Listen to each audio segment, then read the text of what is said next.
potentially our last meeting of the Vision Zero Task Force. Thank you all for being here. I'm going to start with a roll call to make sure that we can establish quorum. Councilmember Foley, Councilmember Dewan, Fire Department, yes. Williams, present. DOT, John Risto, present. Parks, Recreation, and Neighborhood Services, Andrea Flores-Shelton here. Police Department, Here. Housing, Cupid Alexander. City Manager's Office, Dolan Beckel here. VTA, County Roads and Airports. Anand Prasad here as an alternate. Thank you. County Emergency Medical Services. Nick Clay here. Great. County Department of Education. County Medical Examiner Coroner. Hi, good afternoon. Candace Garcia. Thank you. County Public Health Department. Michelle Wexler here. Silicon Valley Bicycle Coalition. Anthony Montes here. Thank you. Bay Area Families for Safe Streets. Gina LeBlanc here. And AARP. Joe Glenn here. Great. Welcome, everyone. Thank you all for taking the time to be here for this really important meeting where we review the action plan and hopefully send it on to City Council. But first, as is our tradition, to recognize those individuals who've lost their lives in street crashes that have occurred since our last meeting. The good news is that we only have 3 to report. The bad news is that we have 3 to report. So we know Vision Zero means 0, and we strive to get to 0, and that's the whole purpose of the task force, and that's the whole purpose of the work that we're doing. So I would like to take a moment just to recognize the 3 individuals who've lost their lives, knowing that they are family members, loved ones, co-workers, people who are important to other people in this world. So let's take a moment to think about them and consider their lives. Unnamed pedestrian, unnamed motorcyclist, unnamed driver.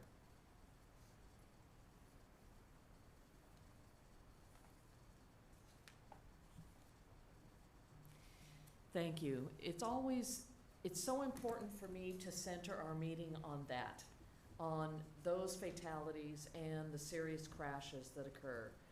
That's what we're trying to avoid. That's what we're trying to improve our city, to avoid those in the future, knowing that we have some things we can do, but some of it is driver behavior and how can we modify or change that. So actually in our action plan, we have some suggestions and things we're going to be working on. So first thing we need to do is adopt the minutes. The minutes were posted from the October 24th meeting. Is there a motion to accept the minutes? Motion to accept. Thank you. Is there a second? Second. Thank you. Any discussion? Then all in favor? Thank you. We have minutes.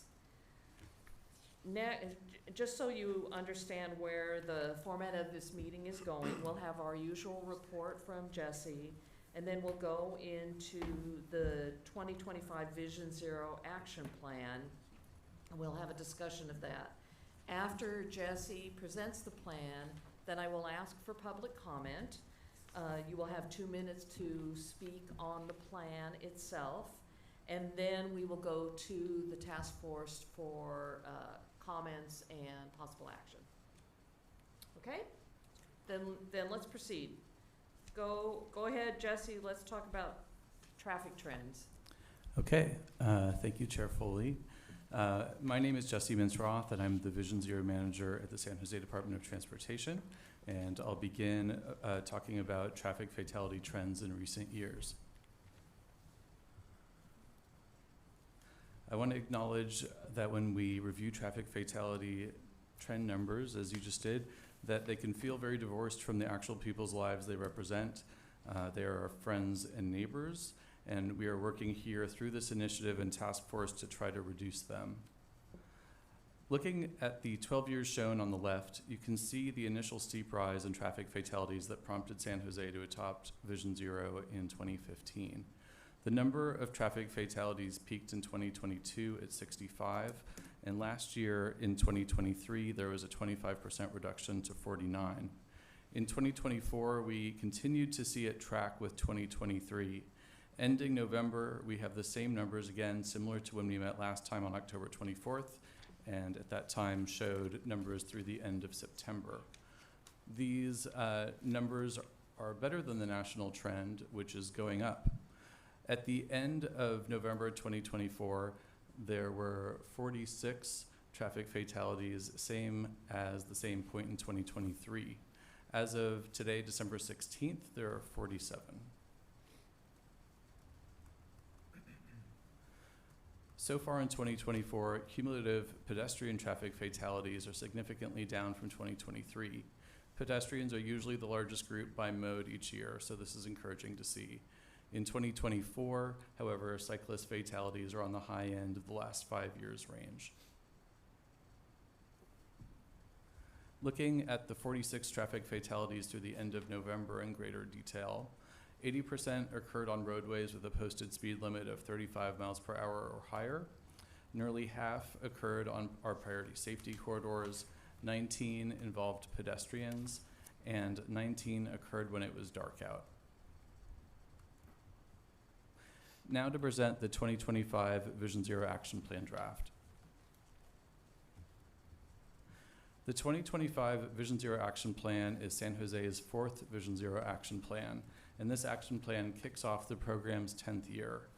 We've received comments from the task force chair, Pam Foley, advocates, and also task force member departments, and we appreciate the time and effort to diligently review and provide constructive and actionable feedback. The presentation focuses on highlights about what is different in the 2025 action plan compared to the 2020 action plan. Here's a list on this slide of changes, and I will describe these in more detail on the following slides. Federal compliance with the United States Department of Transportation's recent grant program called Safe Streets for All is a major point of this plan. In 2021, 1 year after our last Vision Zero Action Plan was released, the U.S. Department of Transportation published the National Roadway Safety Strategy. This created the Safe Streets for All grant program beginning in 2022. San Jose has been fortunate to win this grant twice in both 2023 and 2024, winning a total of $21.4 million. The city's grant application was audited for compliance with the action plan requirements during our application, creating the desire internally to make it clearer in one unified, updated action plan that San Jose has met all the requirements. Some sections of this action plan use the titles required in the federal guidelines and are marked on these slides with a blue star, which you can see on the bottom right of this slide. Two major additions are 0 by 2040 and 30 by 30. The 2025 action plan makes clearer the city's 2040 general plan goal to eliminate traffic fatalities. The 0 traffic fatalities by 2040 is the goal the city submitted when applying to Safe Streets for All in the past. In addition, the city will add a new ambitious goal to reduce fatal and severe injuries by 30% by the year 2030. In order to show that a 30% fatal and severe injury goal, which is the acronym for that is KSI, which is shown on many slides. In order to show this, the table shows the number of fatal and severe injuries by year here in San Jose. There were 263 fatal and severe injuries in 2023, and a 30% reduction is about 80 fewer than 2023. by the year 2030. This is ambitious, the word that they use in the federal guidelines, per the US DOT's direction. Oops. Just to go back. Considering that the city has not had below that number since 2014, which you can see on the left side of the table here. Planning structure, highlighting how this plan was created, is another federally required section. This Vision Zero task force spent 2024 developing this 2025 action plan. Future implementation oversight and monitoring will shift to the Transportation and Environment Committee with guidance from San Jose BPAC, the Bicycle and Pedestrian Advisory Committee. Safe system approach has been adopted by the federal government and many state governments. The table on this page, borrowed from the U.S. Federal Highway Administration, explains how the safe system approach builds on the traditional EASE approach of engineering, enforcement, education, engagement, evaluation, and equity. It emphasizes that shared responsibility along the lines of this task force, where multiple areas of government work together toward a common goal, are important to the safe system approach. Additionally, reducing kinetic energy, using redundant strategies to lower speeds, and working proactively to identify and address risks. For example, we know speeding is the top known violation leading to fatal and severe injuries in San Jose, and we've identified the corridors on which fatal and severe injuries cluster, our priority safety corridors. This is an example of a reactive approach, reacting to existing crash and injury data. To make it proactive, we can learn the general roadway description of the priority safety corridors, that most are wide arterials with a posted speed limit of 35 miles per hour or above, and then we can look to other roads matching those characteristics and work proactively as resources allow to make road design changes on them as well. Another difference to mention is the expanded priority safety corridor network that Council approved in 2023. We already worked with this map, and this map doubled the mileage of the previous network. Safety analysis, which we do in every meeting, is another required area. Through our safety analyses, we identify through multiple years of fatality data that people walking, shown in yellow, and people biking, shown in orange, are the most vulnerable. People walking have the highest number of traffic fatalities by mode in nearly every year shown.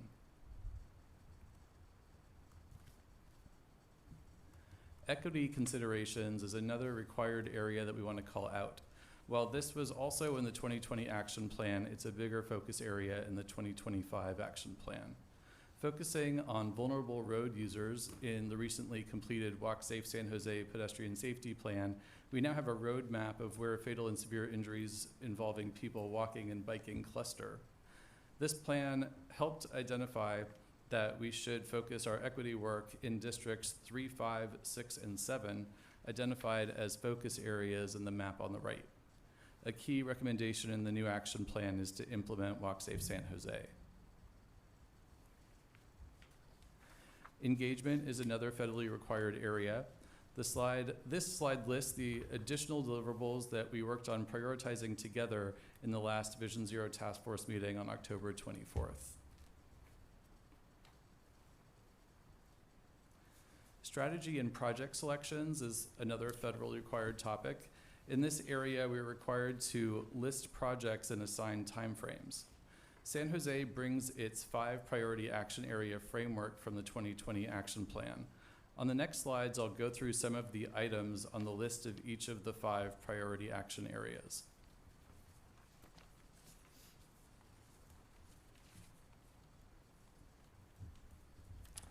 Under Priority Action Area 1, prioritize equity and vulnerable road users. Some call-outs are to identify and improve top 5 fatal and severe injury locations for older adults, and also for people experiencing homelessness, and also to implement Walk Safe San Jose. Under Priority Action Area 2, Center Data Analytics and Report Metrics, key areas include create public-facing dashboards, increase transparency by reporting metrics, report findings from before and after evaluations. For Area 3, strategize traffic enforcement, key areas include implement automated enforcement pilots, speed safety systems, and red light cameras, and conduct before and after studies on these automated enforcement pilots. Priority Action Area 4, Engineer for Safety, has the largest project and strategy list in the plan. Key areas include continue to implement Vision Zero priority safety corridor redesigns in quick build, lower speed limits, build protected intersections, which shorten crossing distances for people walking and protect people on bike at the intersection, implement Walk Safe San Jose pedestrian safety plan quick builds, review severe injuries, which are in addition to the traffic fatality review that DOT already does.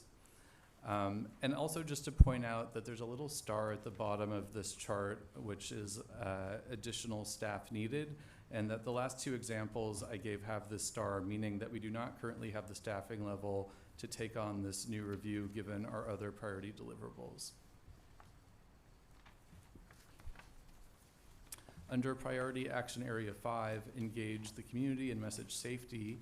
Some call-outs are to engage the community about the speed safety system pilot, and also to create videos educating people about recently built projects. Some examples of projects that could be explained more in these videos include protected intersections, parking protected bike lanes, and daylighting.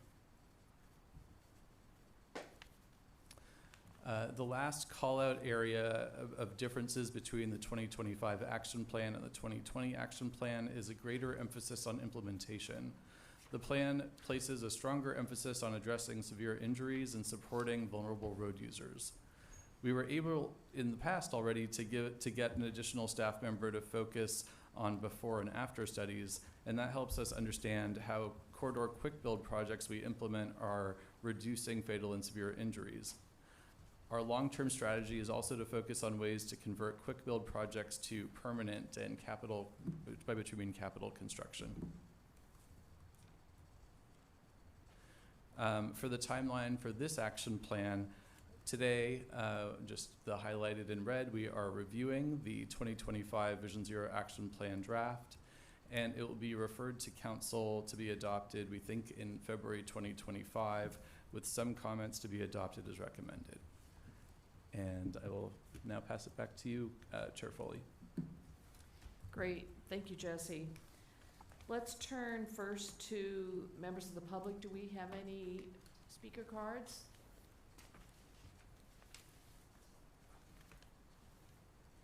If you'd like to speak and you haven't filled out a sticky tab, then please do so, and I will give you an opportunity.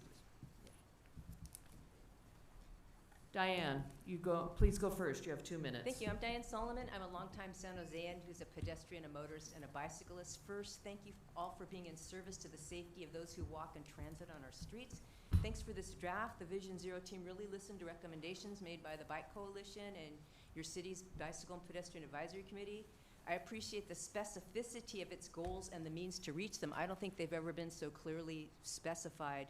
And I'm here as a community member just to remind you that the number of traffic fatalities in San Jose each year are greater than the number of homicides, unfortunately. If you add the traffic fatalities that were so serious that they were reported to our heroic police department, that's more, right?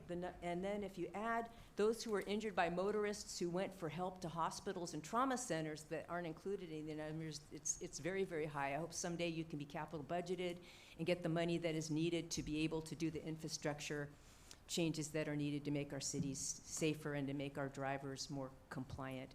Thank you so much for your service, and thank you for so much for this program. Thank you. Thanks, Diane. Next is Jordan Moldow. Jordan Moldow, District 3.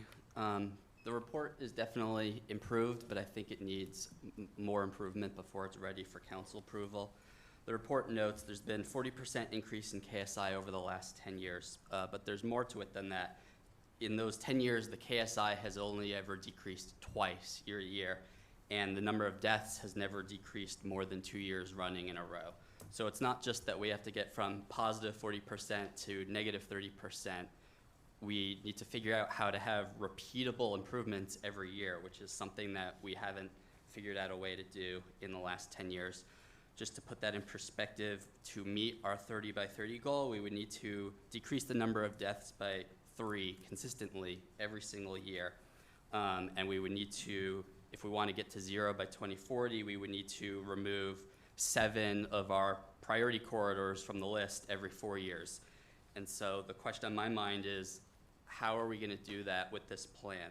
The plan is a lot of the stuff that we asked for, but it's not a cohesive plan in my mind. It's got a lot of great bullet points of, oh, we should consider doing protected intersections, we should review severe traffic injuries. But how is that all going to be combined into cohesive action? It's not clear how you would give this to a new staff member and say, hey, go implement this. And they'll be like, well, what do I do with this? How am I gonna do this? How does this get integrate into everything else? So that's ultimately what I want, is to have a cohesive plan that is really addressing how are we gonna do this. And last meeting we talked about we wanted quicker and we wanted more. And reading through this doesn't address either of those things in my mind, especially given the budget shortfalls we're gonna have. How do we do more and quicker with less? That's the big question we need to answer that I don't think we've gotten to yet. Thanks. Thank you. Next speaker is Myra Pelagio.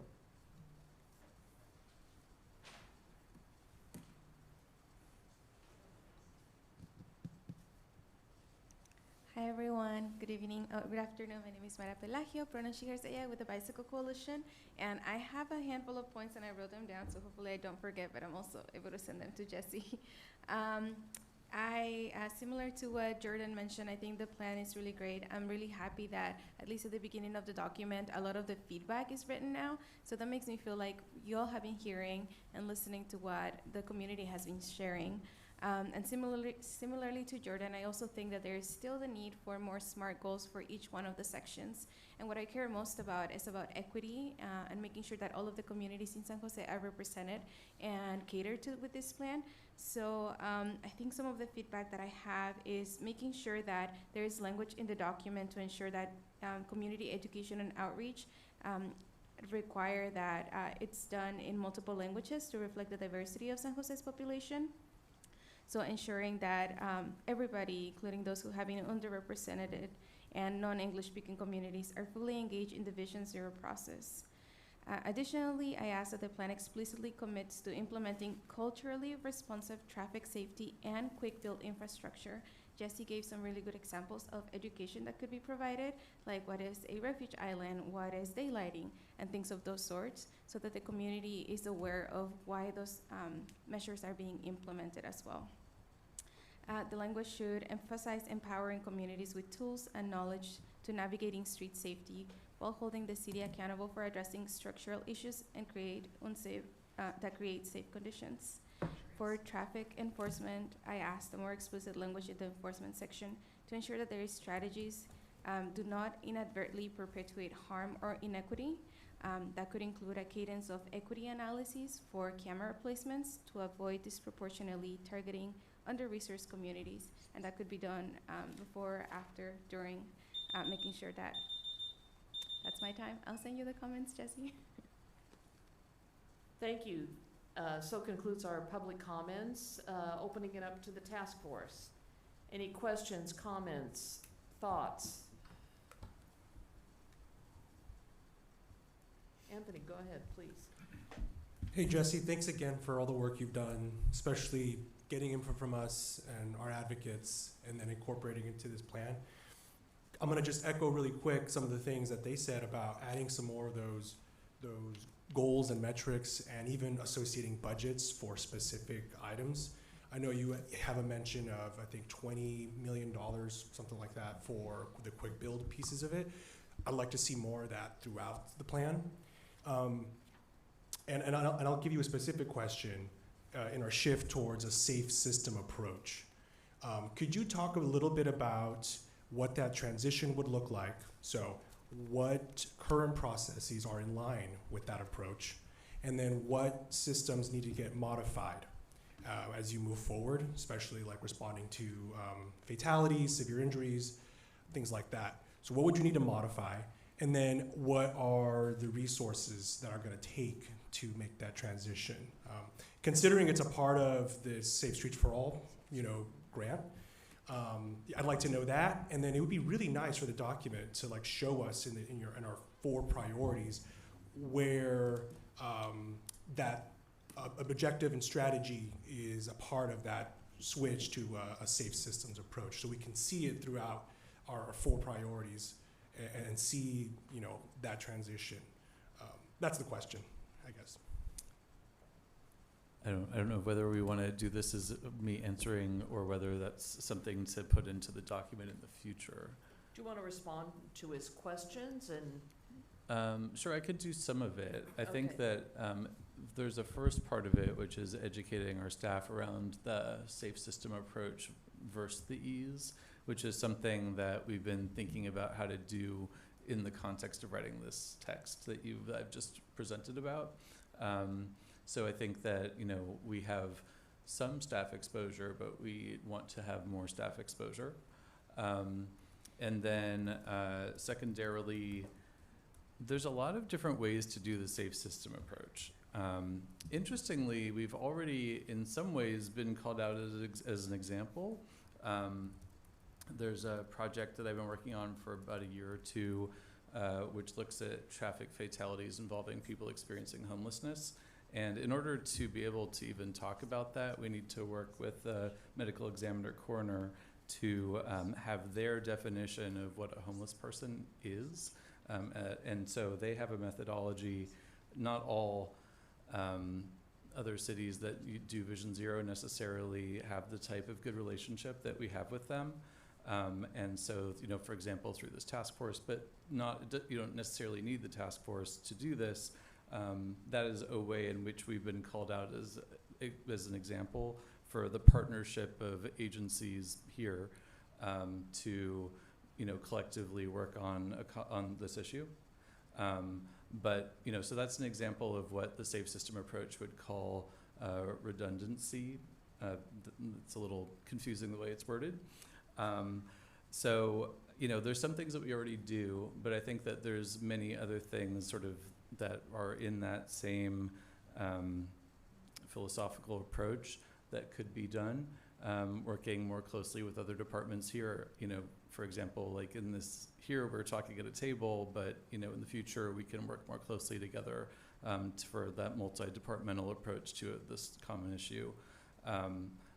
So I think that there's a lot of ways to go, but there's just like there's a lot of sides of the safe system approach. And I think it's a change of philosophy around the way that we think about safety in a more proactive approach. And that's something that needs to be taught and shown examples from other cities and so on. Thank you, Jesse. So I think the way that the process for this afternoon is to offer your comments. Staff is making notes of the comments, and where appropriate, we'll incorporate it into the greater document when it goes to the city council. One thing I did raise is the budget issues. We want to know, the city council and the mayor will want to know, what does fully funded mean? And I know that we're not able to have that document here. We know that over the life of Vision Zero, we've received $100 million in grants, and we know that it'll take $20 million for the quick builds, a certain portion of the quick builds, but that isn't all, and there are staffing issues and other infrastructure needs and education programs that will cost money. This is not the best time to ask the budget to be augmented for Vision Zero. As important as Vision Zero is, we have tough times ahead of us. sales tax revenue isn't as great as we expected, and we're looking at some serious departments are looking at their expenditures to see how they might be able to cut back some of the things that they're doing.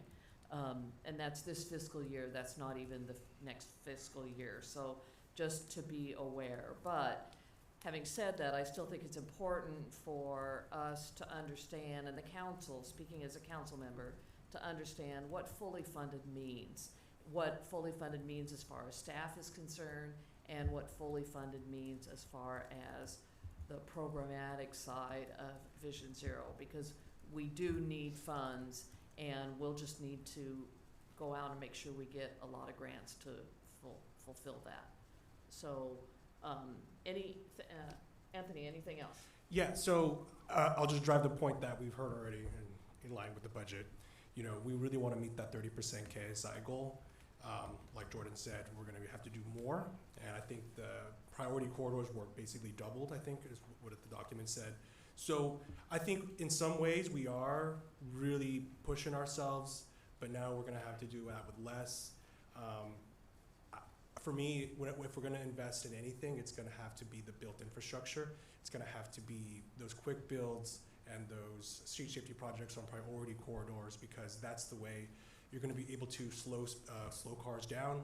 And I love that that's like a top 2 priority for this document is really addressing the speeding issue. And it's going to be a way for us to protect our vulnerable users. So that's my main comment. Thank you. Joe? Jesse, thank you so much for this report. I think it is a testament to 4+ years of steady and diligent work on your part as a program manager, and I want to thank you for that.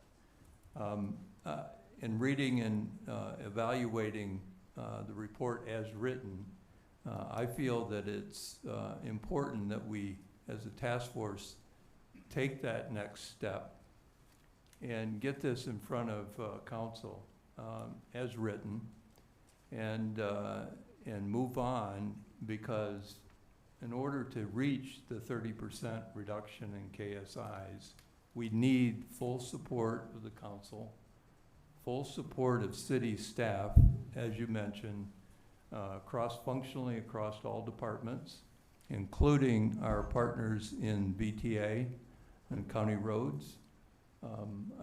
I'll add in our friends at Caltrain and Union Pacific as well. This is serious and urgent action plan, in my opinion. We see fatalities, severe injuries, and near fatal injuries every day, every week. And this task force is, I think, completed its mission and objective. The one comment I would ask is, what is the plan to transfer all of the knowledge from this task force to the Transportation Environment Committee, council members that staff it, as well as the Bicycle and Pedestrian Advisory Committee? And I think, I don't know a lot about the BPAC at this point, but I think it doesn't necessarily reflect sufficient investment in pedestrian advocacy and understanding of pedestrian issues. And so I was wondering if you had any thoughts about how you will transition this to the T&E committee and to BPAC. Well, first, I want to thank you for the nice words you said about the progress we've made, and I also want to acknowledge the rest of the staff on my team, who, especially on this report over there, have made incredible effort on this. One of the sort of things about this modern era in which we have this meeting is that it's recorded on the city TV station and also on YouTube. So all of the meetings that we've had are recorded, and we have a playlist where anyone in the future can go and refer to all of them on the same URL. And so there is a potential in the future, I assume through AIs to summarize them all, to look up anything that we've talked about through all of these meetings and find that knowledge in that way. But it is a big, it is definitely a transition of note. A lot of the stuff that we do here does go to T&E already, so there is already a regular sort of, we take a lot of the same content that are in these presentations and also present them at T&E at least once per year. In the future, it'll be twice per year. BPAC we also go to once per year now, and we'll go to more frequently in the future. But as part of the transition, we have tried also, when there's availability of seats on BPAC, to suggest that people who are here to take part in BPAC. So Gina is a new member of BPAC, and in the future, if you're interested, I would also recommend that you take part in BPAC because it is a really great group, and our BPAC folks are here, Diane, and it's a more conversational format. This is a little bit more parliamentary format, so there's opportunities in the future. Thank you. Thank you, Joe. And I'll just add that I am the city council liaison to BPAC and attend those meetings periodically, but Kyle is there on a regular basis. So Great. He's my eyes and ears and listens and offers input and brings back what the conversations. Great. We are working to bring BPAC into T&E. I also sit as a council member on Transportation and Environment Committee, and will be there every step of the way for the next 2 years while Vision Zero comes forth in this format with its this Great. plan. Great, thank you. Mm-hmm. Other comments, questions, thoughts? Gina? Thank you, Jesse. I appreciate all the details that you put in here and listening to our feedback. I think I just want to echo what the council member was saying about the budget, and what really worries me is on the engineering projects and strategies page 44, the little asterisks. You have an asterisk by 6 items where we need additional staff, and so if we have any hope of meeting these goals, it just worries me. Yeah, the money, the shortfall of the money. So I'm sure that's on everybody's mind. Yeah. And also, I have an interest in seeing those before and after studies. So I'm hoping that you'll present them, or they'll be public, like to see if we've had any results on the quick builds, or how we can tweak them to get results. If we're going to meet the goals, I think that would be really interesting to see, either presented to T&E or BPAC, or That's a good idea. We currently have a draft of one that Councilmember Foley has seen. And so I think we have to come up with a plan for that, about where they can be presented next. Sorry, let me Jim. just add in really quickly. Jim Bittner, I'm taking over for Lam Cruz as the acting division manager for the Vision Zero and the traffic safety team. The dashboards is also going to be a very key part of this improvement, where we're really a lot more transparent in what information we have along all the corridors, right? And showing progress, showing the data, showing the crash data, showing the severe injury, not just the fatalities, really trying to tell our story. That's one of the things that I've always wanted to do better for DOT and for the city, is show our successes, show our stories better. I read newsletters, professional associations all the time, and the things that they rave about are things that we've been doing for 10 years. So we just need to be able to tell our story. San Jose is very innovative with traffic signals, with pedestrian push buttons, all of this technology. We're being innovative in this, and finding ways to do more with less has kind of been our mantra for 20 years. So we're going to do the lean work that we can, and try to come up with action plans of reorganizing the team and seeing what we can deliver, what the trade-offs are. But the ultimate is that we need budget for the staff, for maintaining the things that we install, all of these things that just, they add up, and if we don't budget for them, it becomes a drain on the existing budget for everything else in our department. So really trying to figure out, telling our story, figuring out how we can do more, even more, with even less kind of thing. But I'm really excited. I've been with the city 27 years. I've been with DOT 25. This is really cool stuff. This is really innovative. It's really pushing the boundaries. That 30% is way more than we're comfortable with, but we don't want comfort. We want to push ourselves. So that 30 is a challenge to us to really make it happen. So I'm excited, and I'll just leave it at that. Thanks. Thank you. Gina, anything else? No. Any other comments? Aston, welcome. Yes, sorry. Thank you. Andrea Flores-Shelton with the Parks and Recreation Neighborhood Services Department. Two comments, just one on page 11. I think that data set about changes in road deaths in the 30 largest cities is powerful, is really powerful. And again, sort of congratulations to the collaborative effort to get there. And just reflecting on sort of the kind of collaborations we have in PRNS with the former Mayor's Gang Prevention Task Force, now the Youth Empowerment Alliance, right? It's these kind of cross-departmental, cross-community work that really does make a difference and make San Jose kind of innovative and unique.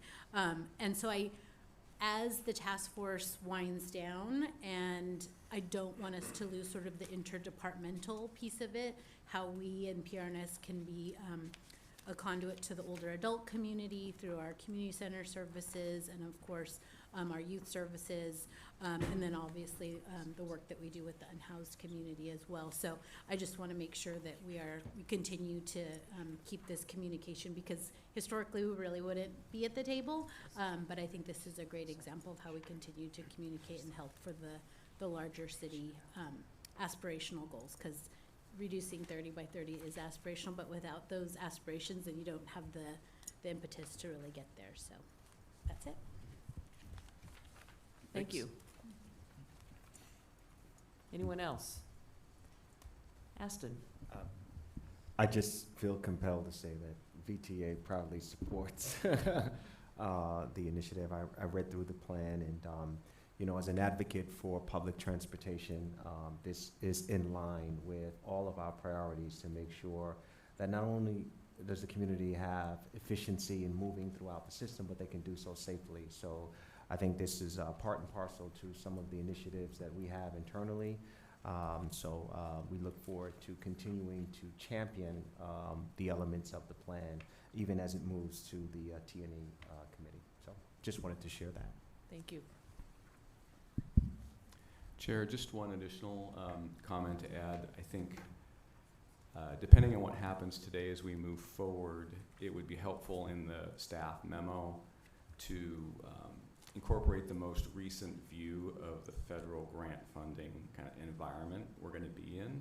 Because I think there's kind of, unfortunately, a double whammy, so to speak, is the fiscal situation with the city of San Jose, and then probably less funding coming from the federal government, or complications with accepting the funding.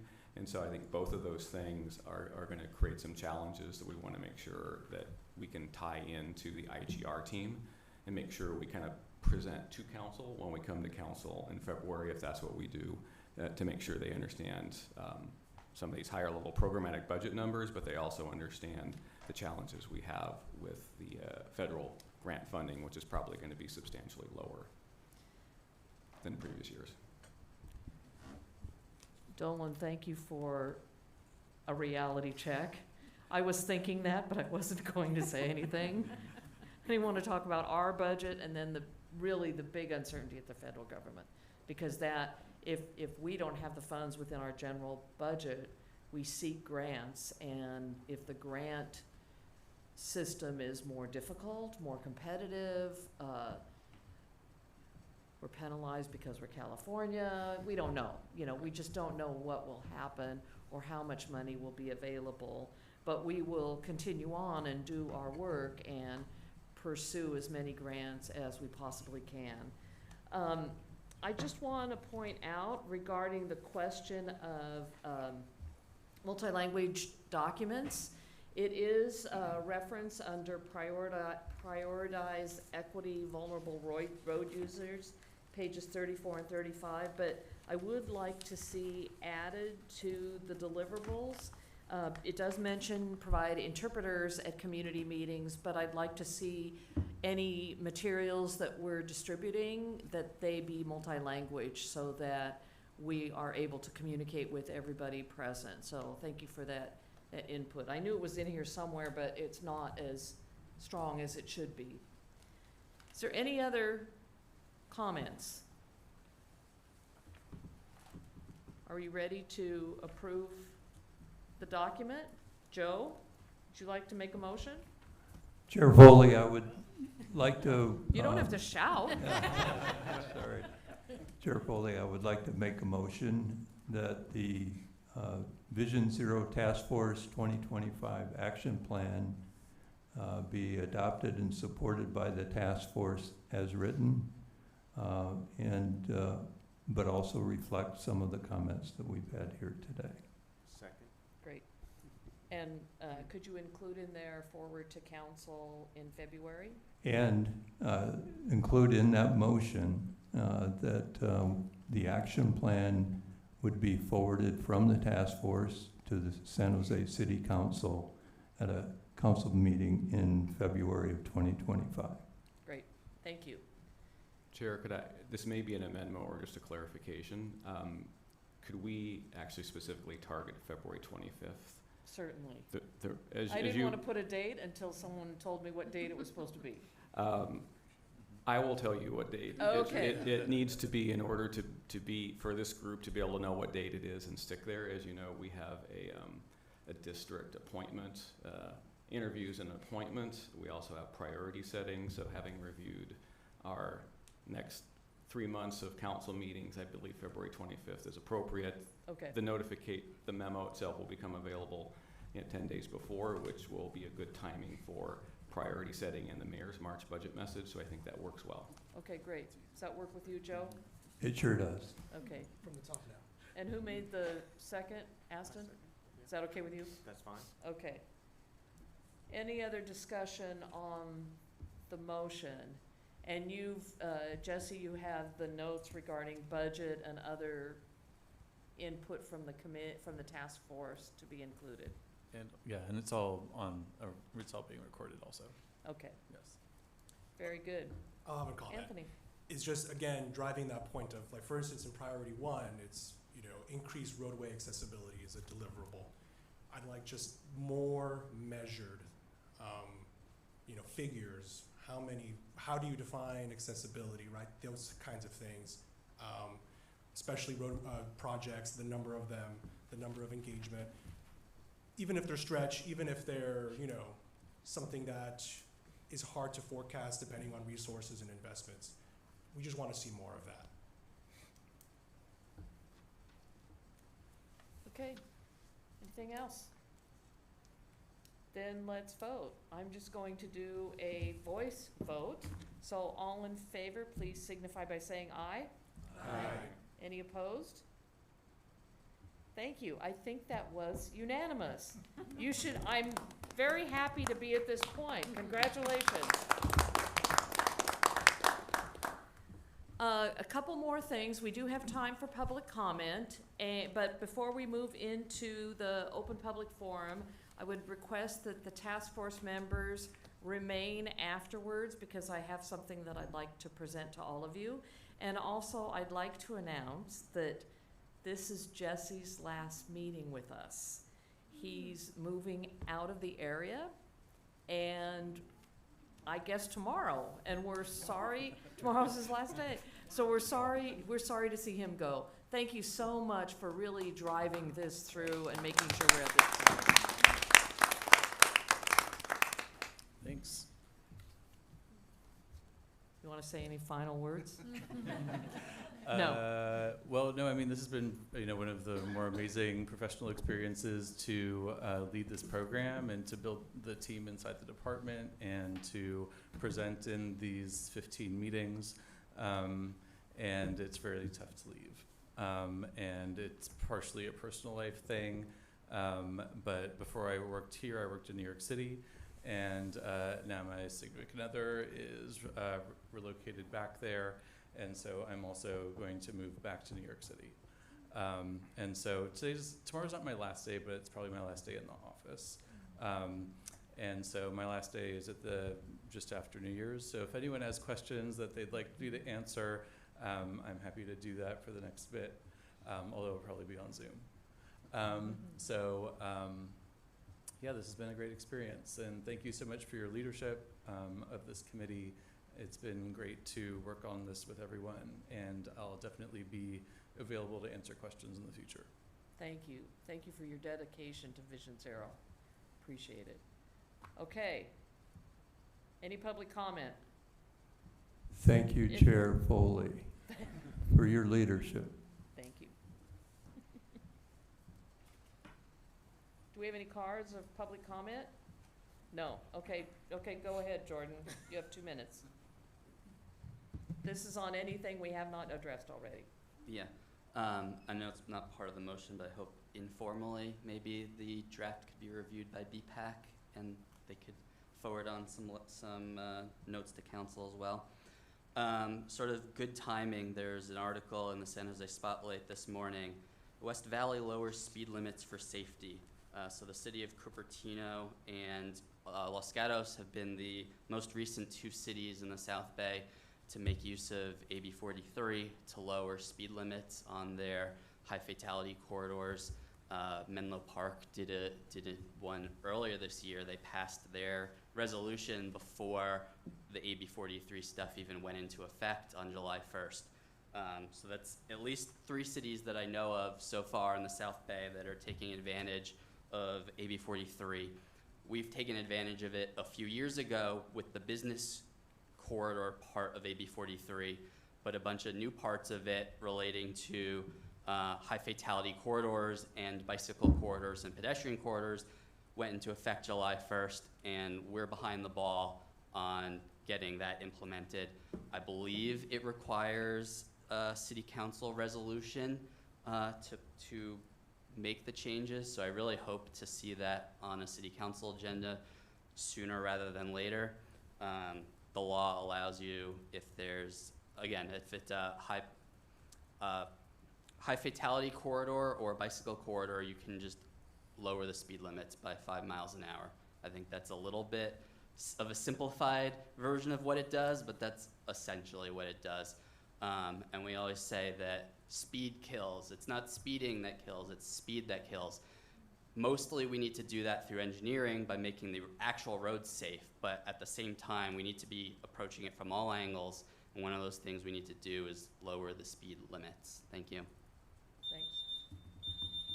Diane. Yeah, I just feel compelled to point out, I've been going to the BPAC meeting since 2014, and before Jesse, I don't want to disrespect anybody, but Vision Zero was just for show. They just put the name on things the city was already doing, and I just give thanks that we have specificity and collaboration and cooperation. And I wish we had some big celebrities here who could have one of those big concerts that raise all kinds of money with the movie that makes all kinds of money. So, I don't know, look in your contacts. Thank you so much, all of you. Thank you, and wishing you all very safe and happy holidays. Thanks, Diane. I don't have any of those big name celebrities, do you? That'd be great. And I know, I agree with you. If we were LA, maybe we could. Anyone else? Okay, then I have some certificates. Do I have a gift from Vision Zero too? Okay. All right. So I have some certificates of recognition for all of the task force members who were involved. Okay. So if you're here as an alternate, I'm going to give you the certificate to pass it on to the member. Okay, does that, I'm sorry, I don't have one for all of the alternates. Gina LeBlanc.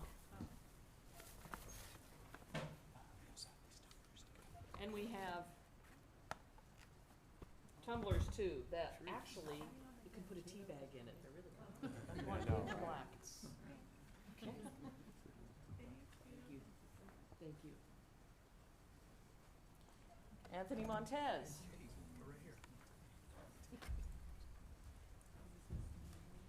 Thank you so much. Joe.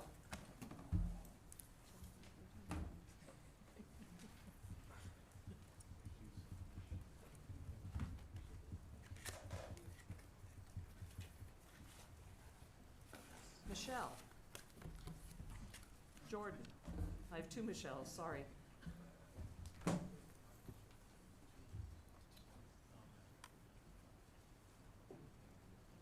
you so much for filling in and coming in and taking over. Absolutely. And Rhonda. Rhonda's. Yeah. You'll take this back to Rhonda. Although I think you've been here a couple of times. Should have your name. Thank you. Jessica? Jessica's not here. Nick?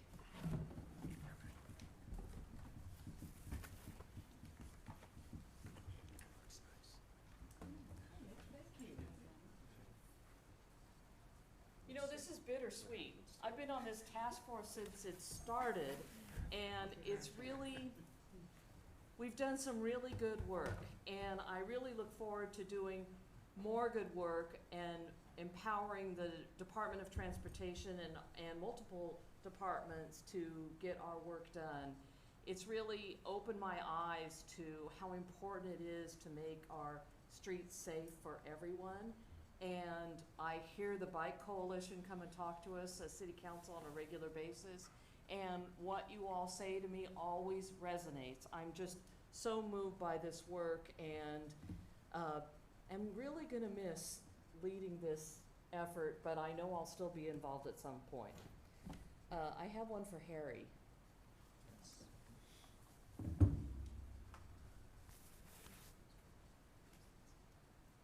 Thank you for being here. Aston.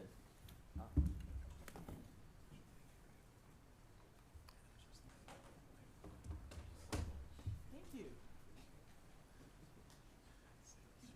Thank you. Andrea. It's a little late. You know what, maybe since we didn't do it, one big picture at the end, how's that? Yeah, that works. Thanks. Neil was here, Mr. That's okay. Good. Lieutenant Sheridan.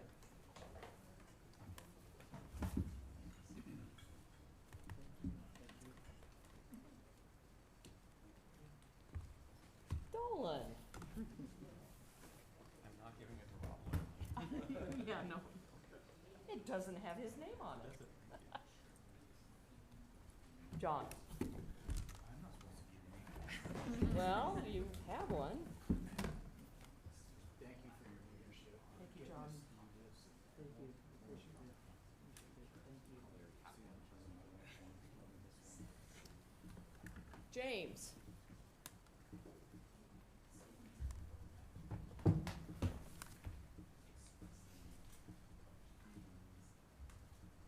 Thank you so much. Thank you. And Cupid, you want to take Eric's back for him? Yep, I got it for him. Although I've seen you more often than I've seen Eric, so. Change your name.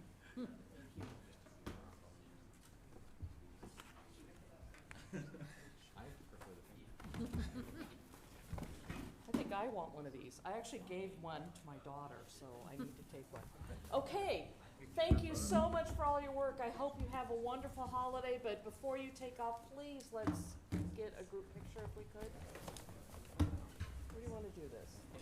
Meeting was adjourned. Meeting, oh, yeah. Meeting is adjourned. I guess I have to formally do that.